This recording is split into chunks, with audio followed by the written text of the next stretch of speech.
My question to you is, okay, we're going to build out 1,500 megawatts of solar power. What's that going to cost? So depending on the in-service dates and when these projects are expected to come online, the impact to ratepayers would... Oh, no, I'm talking about total dollars. How much is it going to cost? What's the build-out going to be? Because with traditional plants, we know what's going to cost for them to build a plant. So typically we would price those out at about the 5 to 7 cent a kilowatt hour range. So the mass capital cost, I would be afraid to do that math in my head, but roughly, let's say find somebody that can tell me what the capital cost is going to be. Absolutely. To build it out. I'll be happy to get back to your office with that exact capital cost. We have a couple other questions here. Chairman Guerin over here, and then Representative Huberty. When it's time to decommission these solar facilities, don't they create an environmental issue in disposal of them? Mr. Chairman, committee members, there are absolutely concerns with the disposal of any type of generation equipment.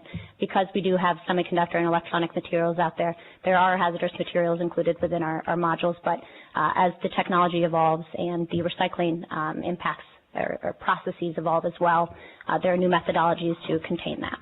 Thank you, ma'am. Thank you, Mr. Chairman. There was somebody that testified earlier that said that costs of this have come down 75%, and you testified that the costs have come down 50%. So which is it? So I think, Mr. Chairman, in the last 4 years. Mr. Chairman, committee members, within the past 2 years, it's probably appropriate to see it, or excuse me, within the past 2 years, we have seen a rapid decline. With our company specifically, we've seen rapid declines in the 50% range over the last 4 years. Throughout a year, the rate of change can be expedited. So if the costs are going to continue to come down based on market conditions, and we are seeing, what are you seeing the costs coming down per year? Again, looking at forward cost curves, we're seeing our costs declining by approximately another 20% over the next year and a half. And then what would you expect 2 years after that? Mr. Chairman, committee members, I would need to get back with your office on that specifically. I'd be curious about that, what you guys are forced. Do you see where I'm going with this? Because Absolutely. At some point in time, you know, we're going to go to 2022, I think is what the bill says. You know, if the costs are going to come down, we have a lot of programs in the state of Texas that we funded at some point that the ratepayers pay for, but really there's no reason for us to be charging that anymore because those costs have shrunk. So I want to make sure that I understand what that is. And then what would you say that if, and the same question I asked earlier was that if you had a cost per kilowatt hour, what would you anticipate the cost to be a standalone basis? What would it cost you to run this if you installed it and had it working?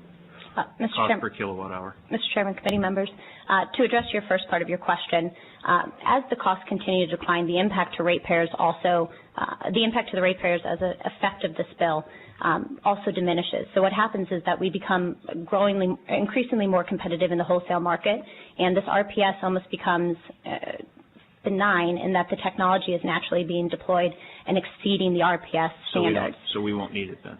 I believe that when we hit the point that Chairman Anchia mentioned earlier around grid parity, that this just naturally becomes a deployable technology, and the RPS essentially becomes just a metric rather than a cap or just a goal. And then with respect to the price that we would be paying in terms of kilowatt hours, the solar, again, is being deployed, and our company is able to deploy solar in the range of 5 to 8 cents a kilowatt hour, more so on the 5 to 7 range. So if that's the case, why would you need the RPS? So, Mr. Chairman, committee members, one of the benefits, again, of the RPS is that it acts essentially as an administrative tool to deploy a peak resource. We are stuck in this conundrum of, to the chairman's point, there is new generation being installed. There is minimal new generation being installed, and we know that the new generation being installed is likely to fall short of our resource adequacy targets. And so what this does is it helps as an administrative tool to help with peaking capacity. But you don't really know what that is yet because we haven't got the final ruling with the PUC relative to where we're at. Mr. Chairman, committee members, fair point, we do not have the PUC ruling, but we do have a PUC established target. And even looking at just the target that's currently been established, we are running below that. What do you believe? What's the number then? In terms of the target? No, what's the number for for the ERCOT areas? So we've seen the PUC target around 13.5% in terms of reliability. megawatts, White. People come up and testify that we're going to run out of power this summer, so I'm curious, because this bill won't help us this summer, right? So, Mr. Chairman, committee members, one of the things about solar is that it can rapidly be deployed. If we go deploy distributed generation on rooftops, those projects can be built and constructed in less than a month.